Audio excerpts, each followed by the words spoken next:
Okay, awesome. All right, thank you, audience members, for letting us know that we had no audio for the first intro.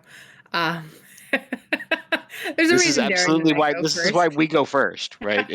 We don't want anybody else to go through this process. Let's make sure everything's working. So Excellent. Okay. So welcome to Metatopia. I'm Avonelle Wing. I am Senior Vice President of Double Exposure. And I am here with Darren Watts to talk to you about what this Metatopia looks like, what the process was like, and how to interact with our systems. Darren, would you like to introduce yourself again? sure. I'm Darren Watts. I'm a game designer and writer. I am best known, I think, for being the former owner of Hero Games and Indie Press Revolution, but I got out of the owning things business about 10 years ago, and I'm now working freelance for a number of different companies. And I was one of the people who helped start Metatopia, and I run the panel and seminar track here. Yep. At some point, you're gonna like the balance is gonna shift, and you're gonna be better known as being one of the central hubs for Metatopia. It's getting that way, certainly, yeah. All right, so folks, we have 71 panels this weekend. Our plan was for this to be a very light online Metatopia, 2 days, 2 tracks, something like 36 panels.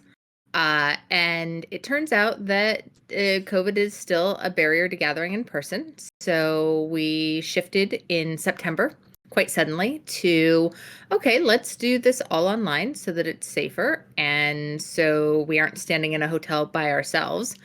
And turns out that online shows are a tremendous amount of work. Right. The idea that we were going to somehow do, something this large and the live one at the same time is kind of a terrifying idea. So next year, when we, God willing, are all back together, in person, I think we will go back to having a much lighter online track. So Oh, yeah, absolutely. So our original plan was that 101s and intro stuff and things from our international community would center online, and the stuff that right. happened, the meteor stuff, was going to happen in person, just so that we were not trying to run two full force events in the same week. Um, I think that there's a little bit of a silver lining in that there's some panels that are going to be broadcast live this week that are just tremendously important to what's going on in the world right now.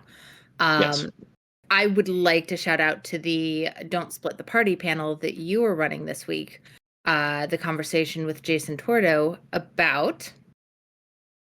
It's about the unionization of Paizo and the effect that that is going to probably have on the industry.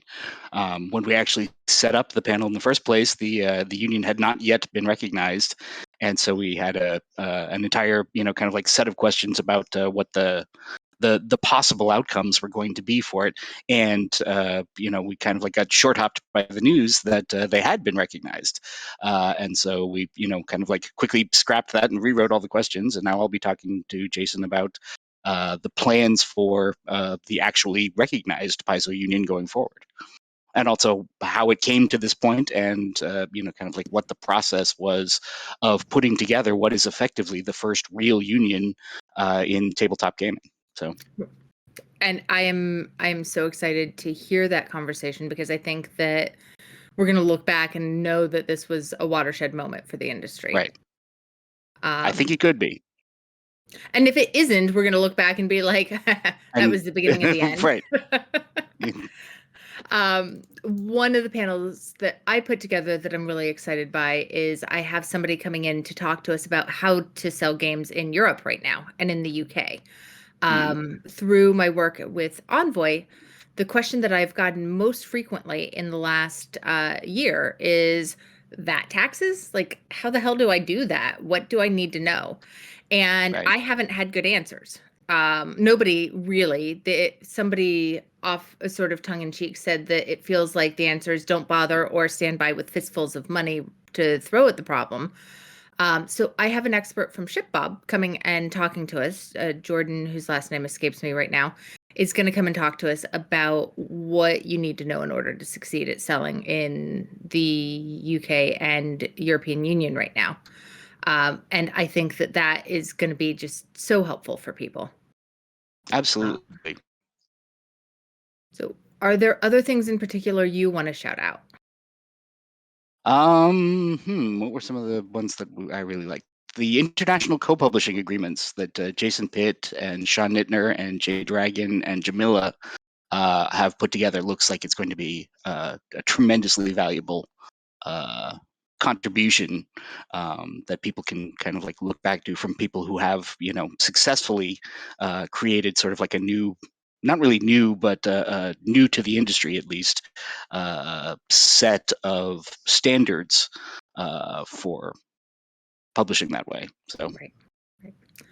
Right. So one of the benefits that we get is that with an online show is that we have an international audience.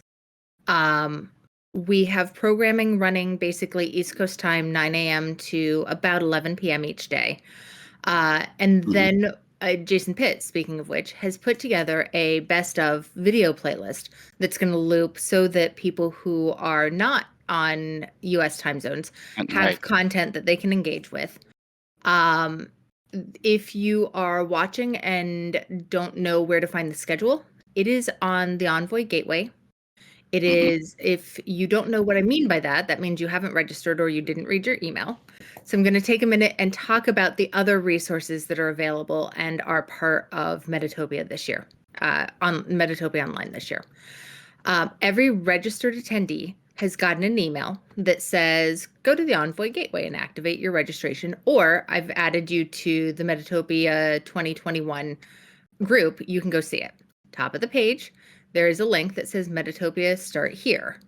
Um, there are that leads you directly to a Start Here document that people who have known us for years and understand exactly how carefully we document these things, and who were with us last year for Metatopia Online, just discovered this morning. So if you don't know that this exists, no shame. People who know that we document the hell out of everything did not know it existed until today. It goes into the different resources that are available. We have people running playtests. There is a calendar that you can access where you can just add a play. You can sign up for a playtest, add it directly to your own Google Calendar. You can get access to our Discord through there. Panelists, if you have not joined the panelist only Discord, you didn't read your email, go do that. And so there are a lot of different moving pieces that are Metatopia Online that aren't just panels. Oh, Right. Andy dropped that into the chat for us. Um, Excellent. yeah, this is awesome. All right, so Darren, we have some exciting developments that are maybe not as obvious to attendees, like the new academic track. Do you want to talk a little bit about the thought process behind an academic track, and then I'll pitch the panel that's happening later today? I was going to say we've got several excellent panels that come from this. It's the academic track is a new addition to the ordinarily scheduled panel types that we have had here at Metatopia for years that concentrate on topics and presentations from people with an academic background in games. And so we're talking about the use of games for education, some fairly, like serious discussions about best practices and pedagogy for game design and the ways that people who are studying games from an academic basis and people who are doing it professionally can interact with each other and share information more efficiently than they have to this point. I mean, there's a tremendous amount of really powerful thinking that is going on in the academic world about the world of games, and a tremendous number of people who actually have a great deal of experience with the process of creating games. And those two worlds have not really kind of like crossed over with the efficiency that we would like to see. And so Metatopia has kind of like taken that on as a project to make sure that these people are talking to each other, are sharing experiences, and can discuss matters like that here, in your presence, basically. So. This is a new addition for us. All of the panels that are considered part of the academic track are marked with an A for their code, as opposed to the D, which is for a regular panel number. So if you're looking them up in the system or on the Metatopia page, any of the ones that are coded with a number that begins with A are part of the academic track. At 11:30, our two coordinators for the academic track, Nick Miser and Trent, whose last name I'm not going to try because I'm going to get it wrong. Nope, I tried it anyway. Are going to join two panelists from Analog Game Studies to talk about what a academic track specifically at Metatopia, which is a convention focused on the art and business of making and playing games, will do for both the industry and the academic study of games. And I think that on some level, props go to Tim Hutchings, who had us on board for running the Bradley Game Symposium this spring, who introduced us to a lot of new faces that we just didn't know before. And the conversation happened as part of that, where we were like, why don't we bring academics into this conversation? It feels like a natural crossover. And a lot of our normal regular faces, a lot of the personalities that are often at Metatopia, were like, well, I would hang out with academics and pick their brains. That sounds cool. Or have always felt that they were part of both worlds anyway, right? Right. And just never had kind of like a formalized way to kind of like bring that in. People like Evan Torner and Bill White, who have a background that shares both sides and have a lot to provide, I think, for both sides. Right. Okay, so is there anything that we did? This is such a weird, different experience for us because we really we don't get to see people in person. We don't get to interact or right. It's all through text right now. Oh, an attendee. Trent jumped in with how to say his last name for us in the Hergen Raider. Okay. Hergen Raider, yes. Got it. So Dave, one of our regular attendees at our in-person event, says good growth from previous panels, allowing for more inclusion, like children with individual education plans. We are trying. So last year we actually got called in because we had a panel on neurodivergence and gaming, and it involved experts and people with credentials. But we broke the number one rule of disability support in community development, which is nothing about us without us. I didn't have anybody on the panel who was neurodivergent with that lived experience. I had educators and parents, but not somebody who lives that reality. So we got called in, and we have worked really hard to own that and fix that and not make that mistake, and to broaden.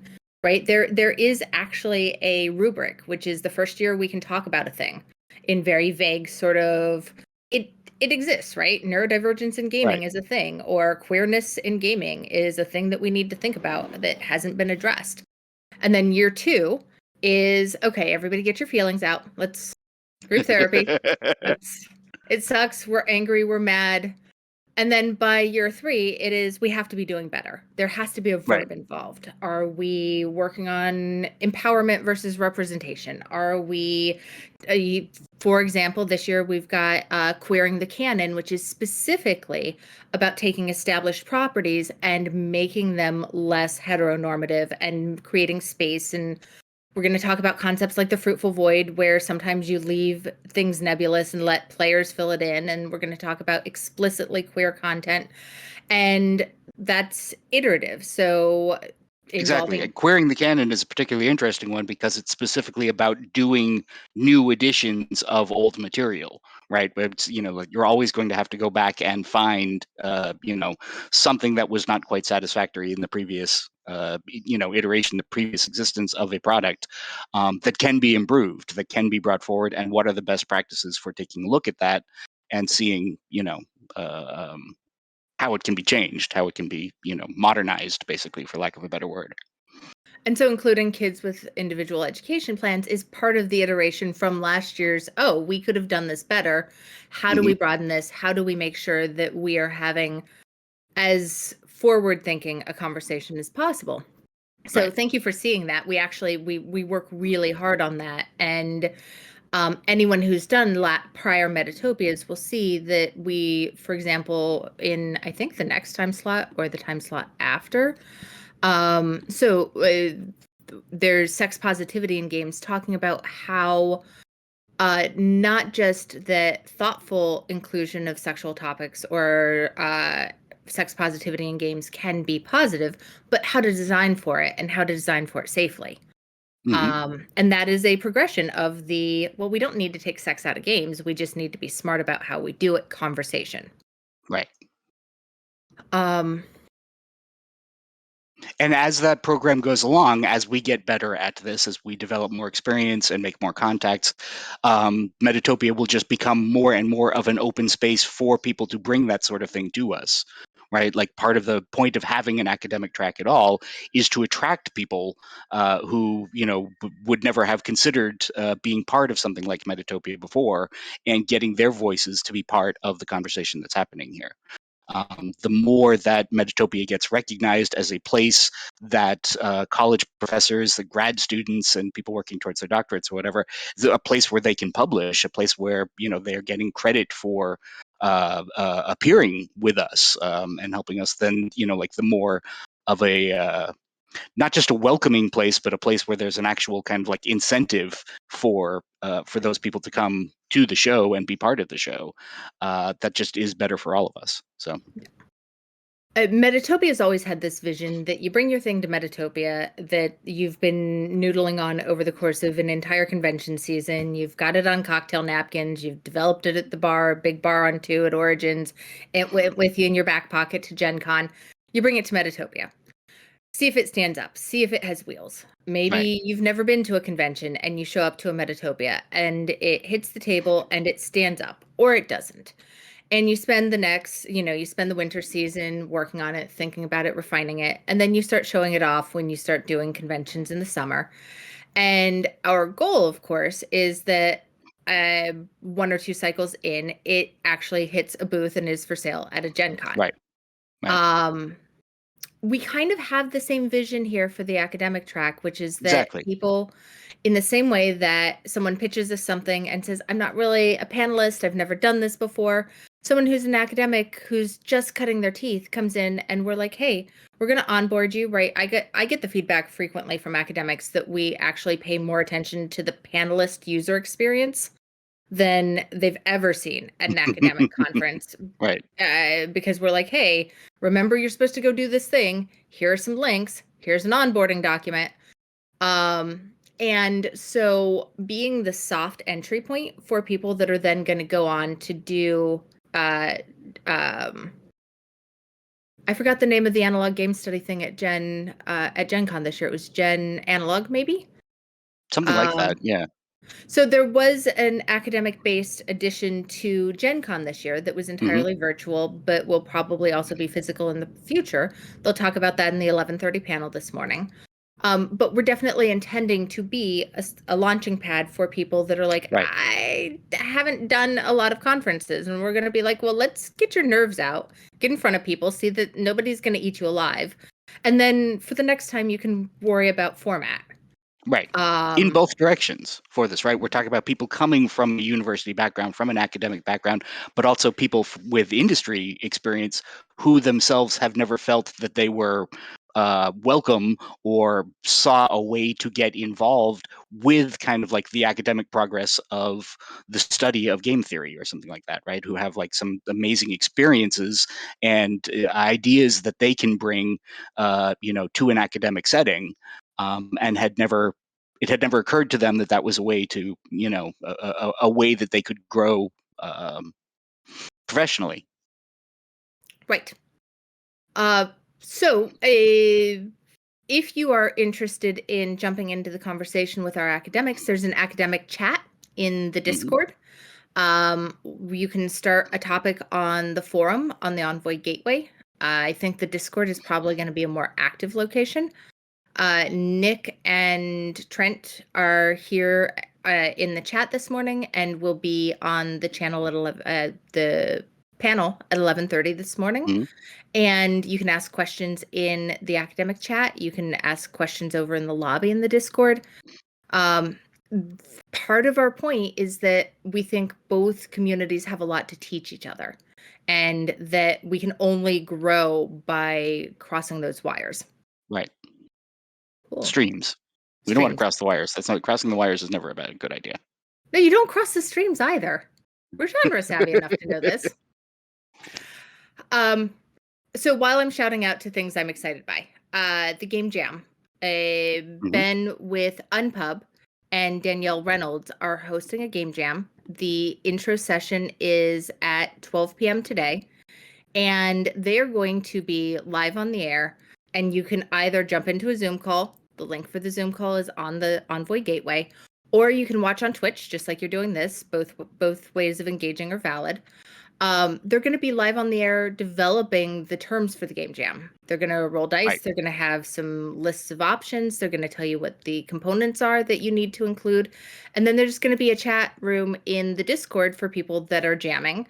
And on Sunday, you will submit through a form that they put up on the Discord and on the gateway.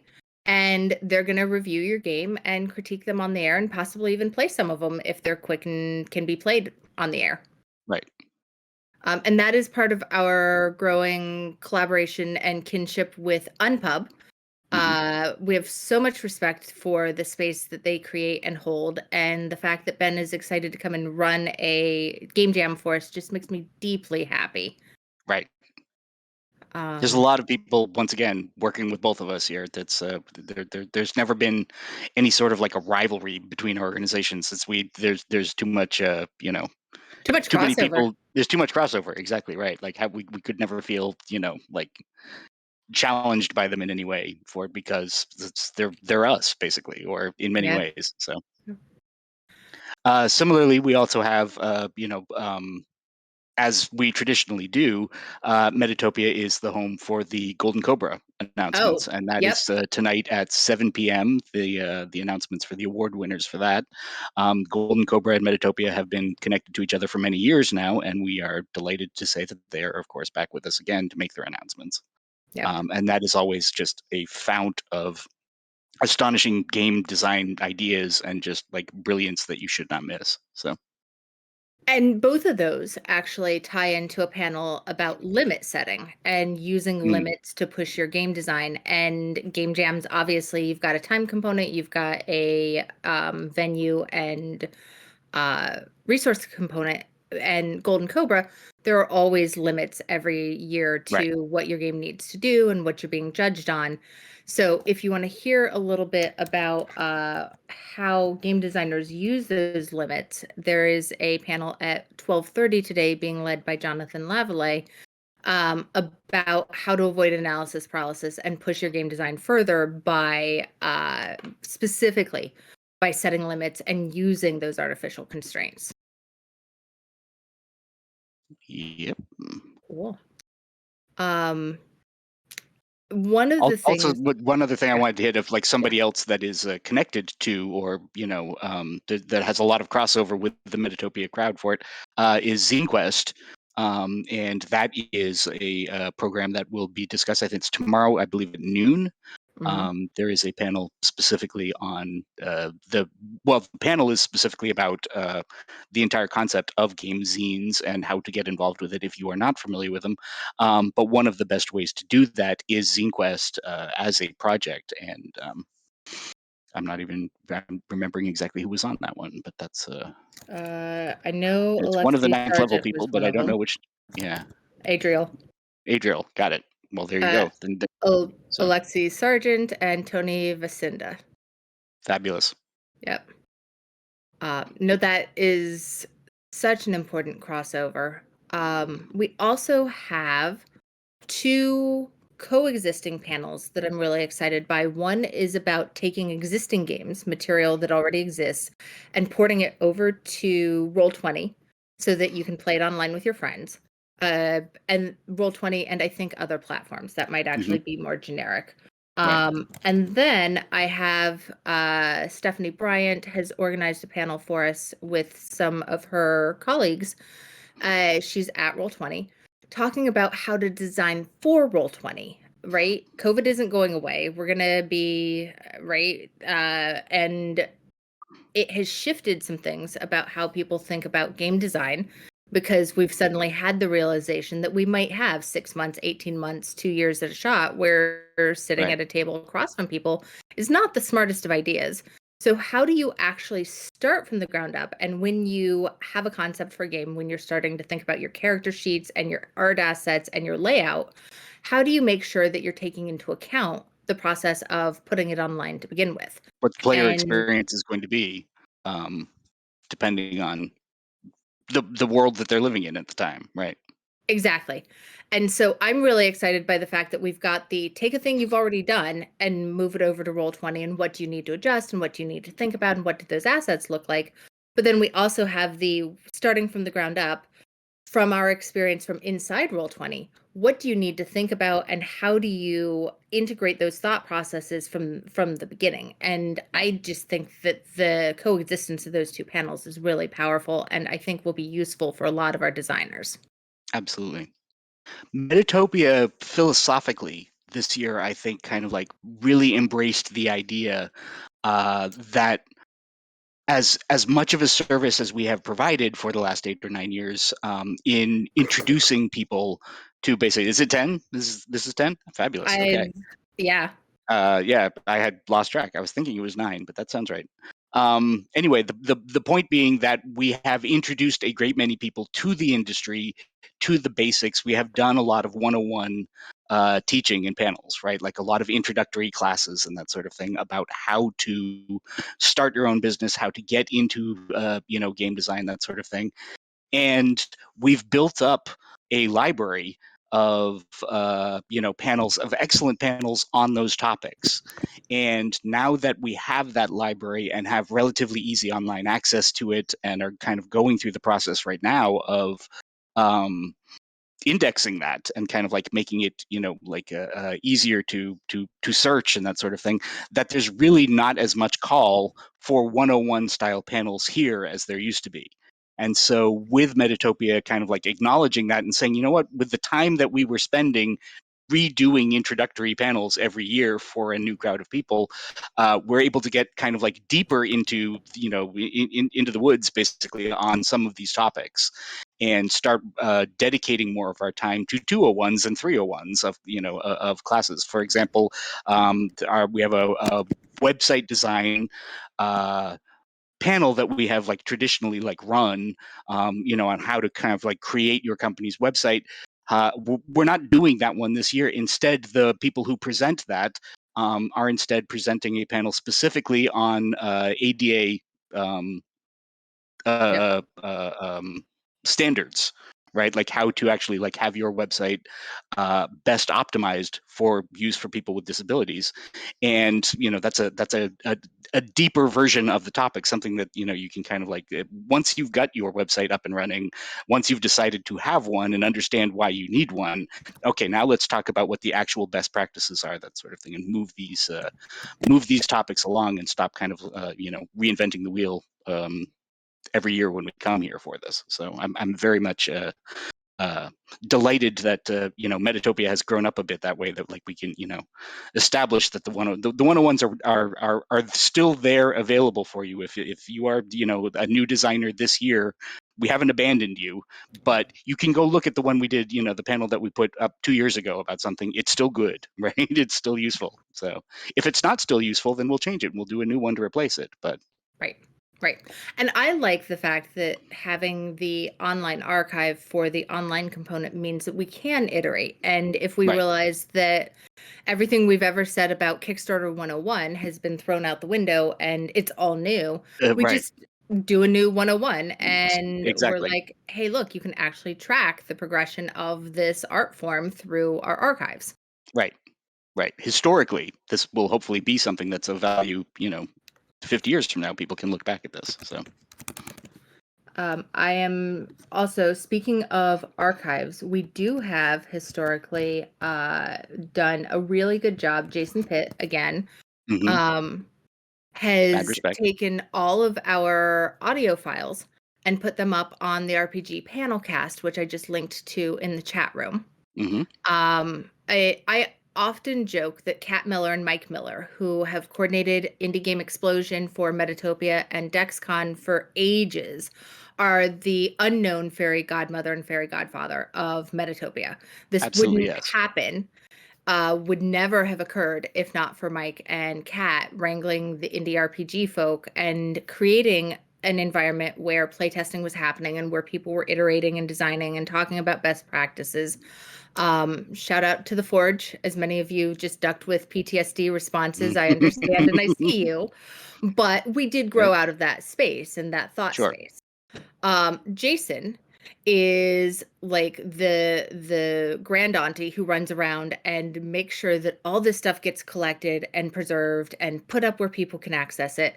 And Right. so shout out to Jason for being one of the forces that just keeps this moving and keeps the archive growing so that people can jump in and figure out what they don't know yet. 1000%. Absolutely true. Yes. And there's some amazing content through there. I mean, not to toot our own horns, but Metatopia has been, like the home to the best, panels and seminars in gaming for years. And the some of the stuff that is in there is still state of the art. It's still choice, right? Like so. Absolutely. And there's a lot of conversation, right? If you want to go and hear we're having big feelings about this, right? Or we've identified a problem and we just all need to sit in a room and go, this is heavy. We're doing Right. hard work. Those are there so that you can catch up and figure out where we're standing now so that you can jump in and we can work on moving that needle. Right. I think ultimately the Don't Split the Party panel is going to be part of that archive where we're like, this is heavy. And Right. the industry is doing important work right now. Let's just take a second and acknowledge that. And now what are we up to next? Right. Exactly. Where does it go from here? Right. So. But it will be handy to have something that can look back, like a few years from now, and say, oh, this is where the discussion was in 2021, right? That will be, Yep. So because we focus on the art and business of designing, making, and playing games, one of the things that we do is we bring retailers in.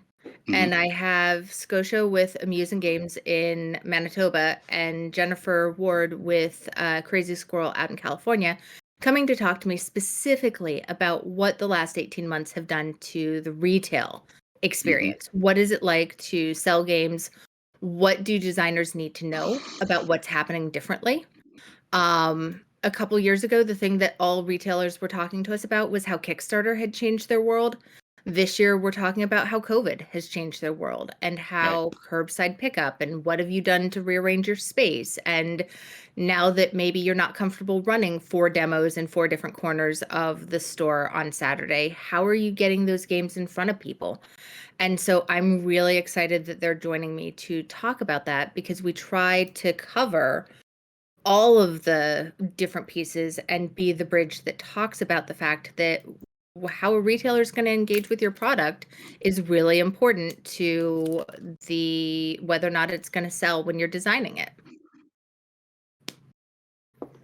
Absolutely. So We have looking, several go ahead. legal advice panels as we traditionally do. But once again, trying to get away from the 101s for this, they have also kind of like, split and spread the topics that they're covering. So we have experts in gaming trademark law. We've got an entire panel that's going to be about fair use of intellectual property in RPGs. We've got an entire panel on contracts and like Mhm. how to read them basically, and the how to manage the boilerplate of standardized contracts, that sort of thing. Once again, kind of like moving the topic along to more of a 201 level look, and not just a hey, why do I need a lawyer at all, sort of thing.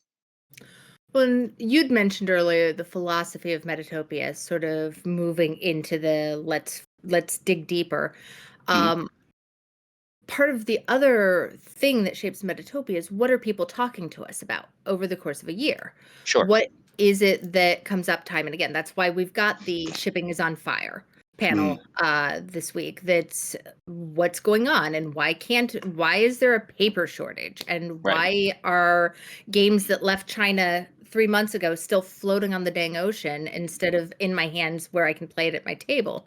Right. Um, What's Christmas going to look like? what is Christmas going to look like? And the answer is buy your presents now. Don't wait on things that have been.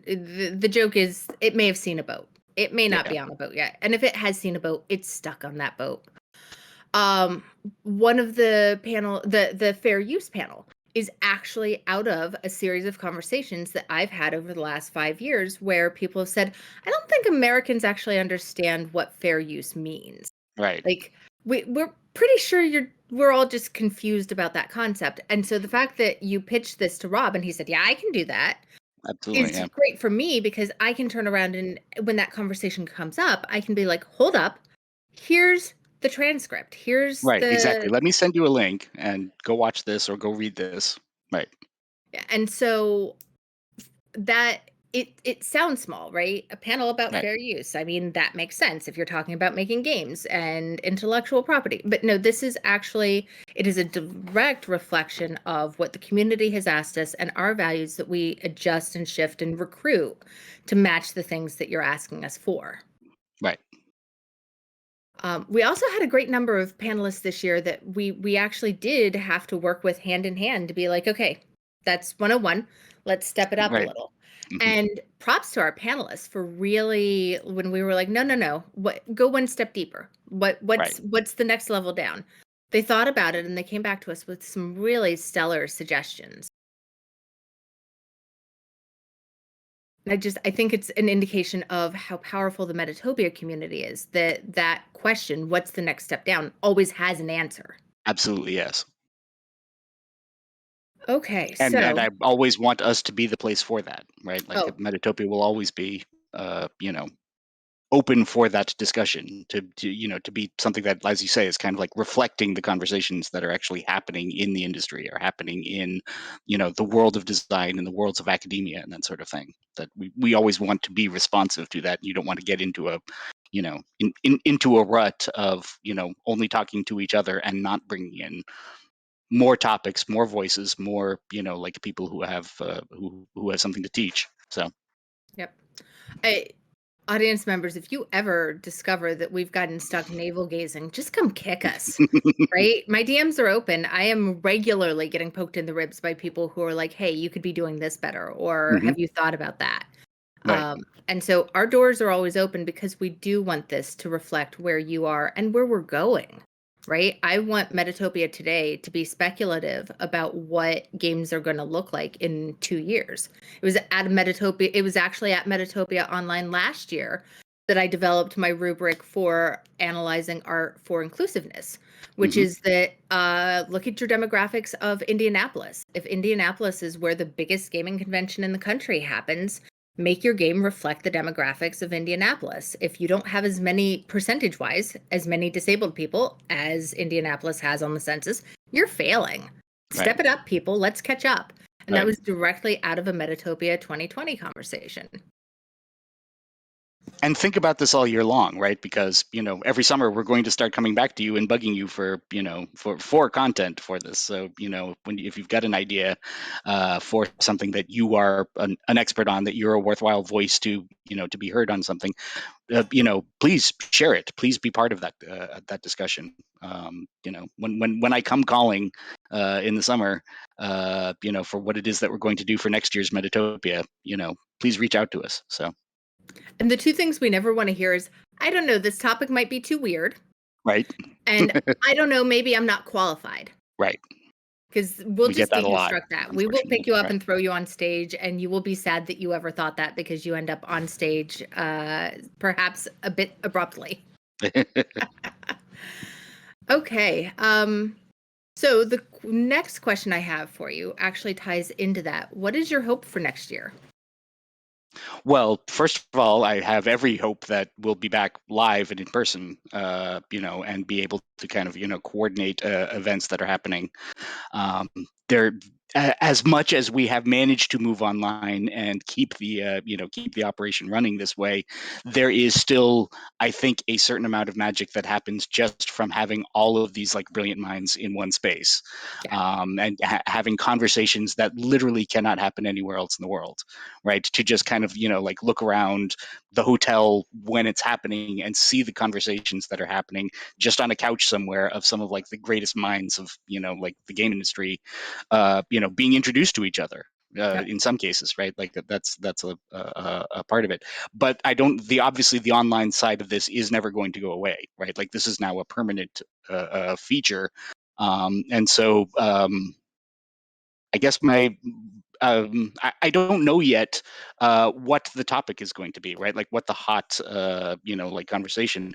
I think something like the way that the community has is handling organization, right? Like the whether or not Paizo's unionization is something that is in fact actually going to spread throughout the industry. What is WotC going to do? Now that this has happened, what is Asmodee going to do now that this has happened? Right? Like what are the standards for being a professional in the game industry going to look like in the future, I think is a topic that is absolutely on fire right now. And I don't expect it to be resolved in any particular way by the time next year. But I think there'll be a lot of like interesting, as you say, iterations to that question, Yeah. which I probably won't necessarily even know like what the question will be until like the summer cons, I suppose, to when people are back together, hopefully in person, addressing some of the stuff. Right. It's interesting because as you say that, I realize that we have some patterns that have just played out over time where we deep dive into a conversation and then the next year we transition over to something else. And it's almost like the deep dive is breathing and Right. thinking and getting into our brains. And this year I noticed that there was less on the business of making board games, less about crowdfunding, less about Hmm. manufacturing, less about the like, okay, I'm starting a board game company. How do I, what business things do I need to consider? Right. And I suspect that we're in one of those breathing phases where we've done a bunch of deep dives and we've really, right? Nicole and I last year did the don't kickstart your game. This is how Right. to Yep. kickstart yourself into financial ruin. And we've got all these shipping concerns, and COVID has changed how people are playing board games.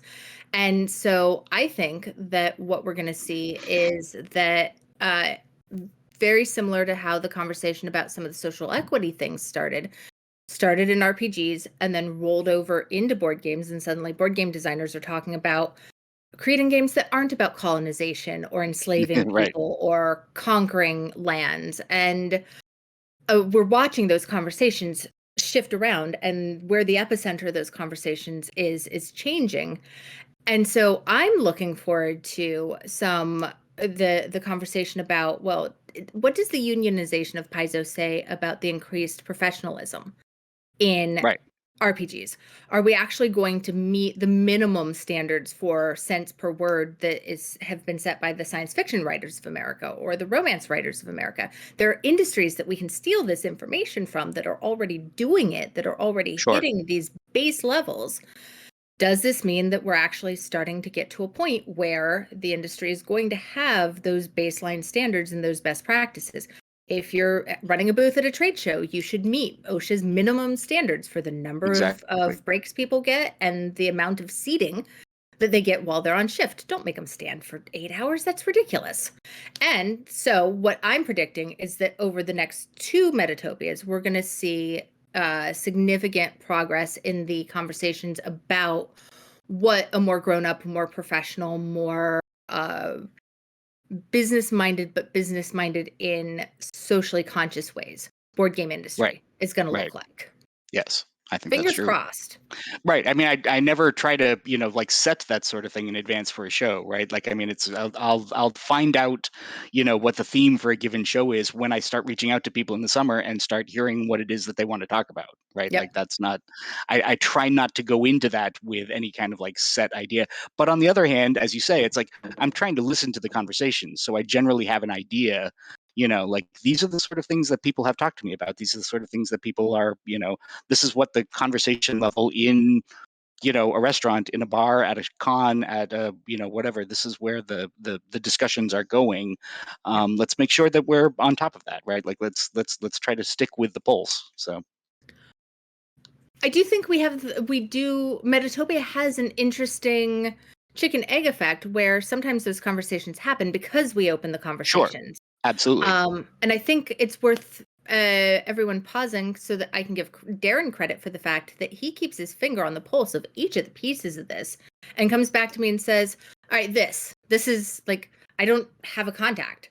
Who do I Right. talk to Yeah. about this? Someone Right. has said this phrase 3 times. Who? Absolutely. And No, and you have always been fabulous about that. It's a, this Metatopia is a great crossroads of an awful lot of different, kind of like subcultures within the industry. And it's a great place to find information. If I come to something, pardon me, if I come with an idea, or any other person comes to the show with an idea, one of the great services that Metatopia has always been able to provide is, we know a dude, right? We know we there's a know, person. dude. There's something, there's we can let me introduce you to this other person, who's also got some, like, great ideas about this, and you two should talk. And then once you've talked, come back to us, and like, see if we can't make that conversation public on, Yeah. at Metatopia.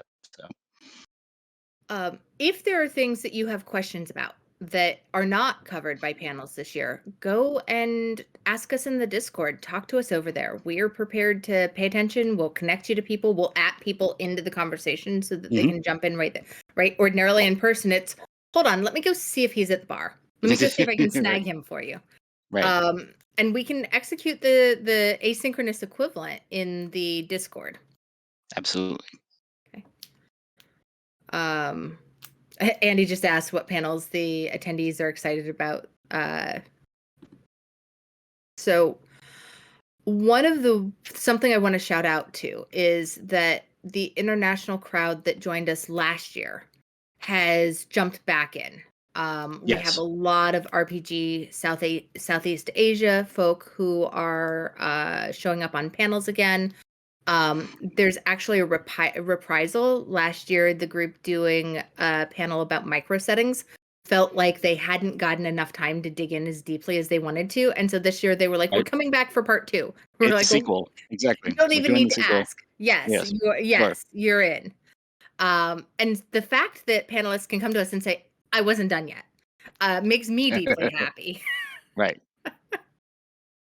We also have a group from Hawaii for the second time this year coming to talk about what game design looks like from Hawaii, how indigenous Hawaiians affect how the specific cultural intersections affect their game design. And I think that is just astounding that they had such a good time participating and are so excited to share what they're Right. doing, that Right. they're To come back back for a next second year. time.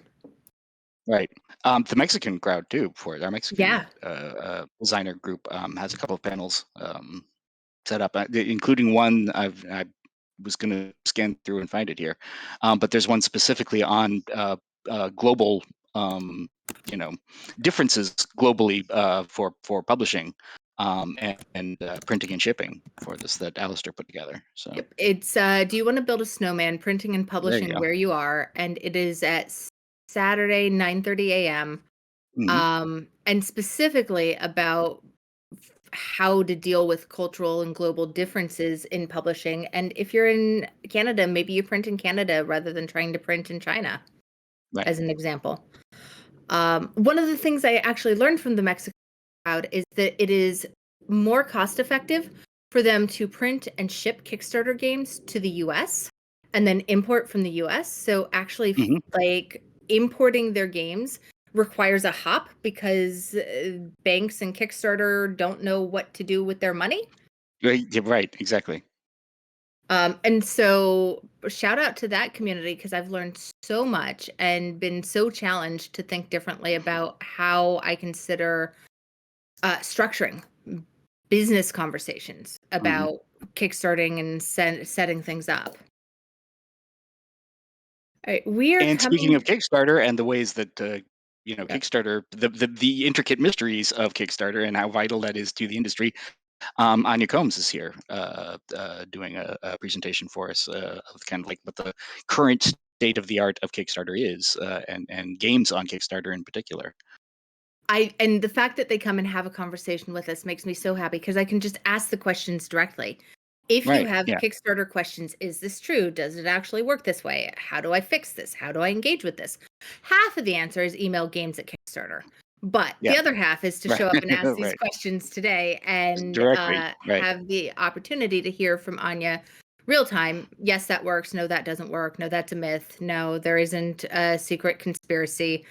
Um, I really appreciate that because there are, with any funding platform, with any avenue into money, there's always the things that are real and the things that grow up as urban myth around it.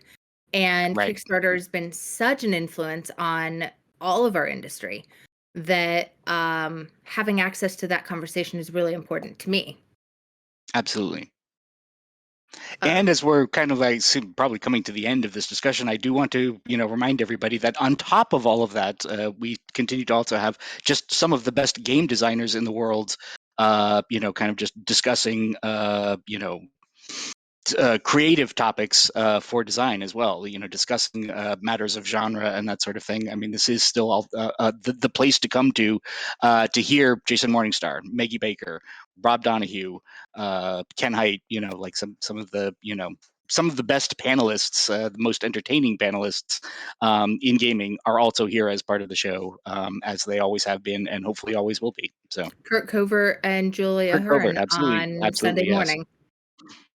So if you Eric have Lang, Eric just some of Lang, the some of the best, as I said, like not only the most creative, but also just excellent panelists in general. You just don't want to miss them talking. So shout out to the Care and Feeding of Your Community Manager panel on Saturday, mhm. which we managed to get Kelsey, who's the community manager over on the Gen Con Discord, to come Yes. and talk to us. And we've got Bebo from Bebold Games, who does a lot of work for making sure that the board game community understands the value of community managers.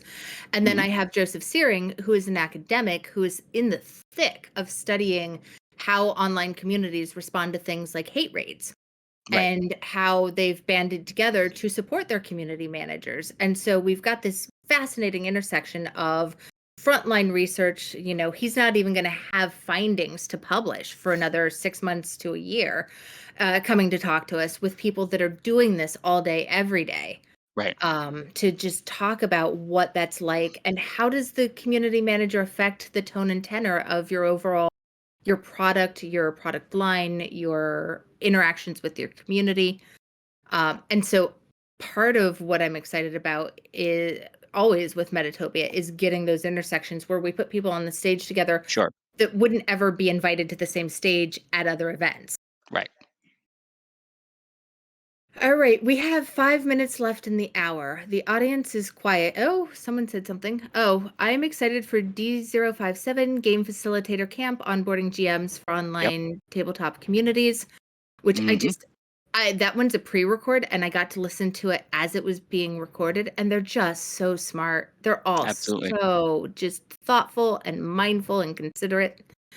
And then Tom Hart MSC says, I'm excited about D050, which is problematic and taboo topics, and D053, spirituality check, spiritual growth, Hmm. exploration, and healing through RPGs.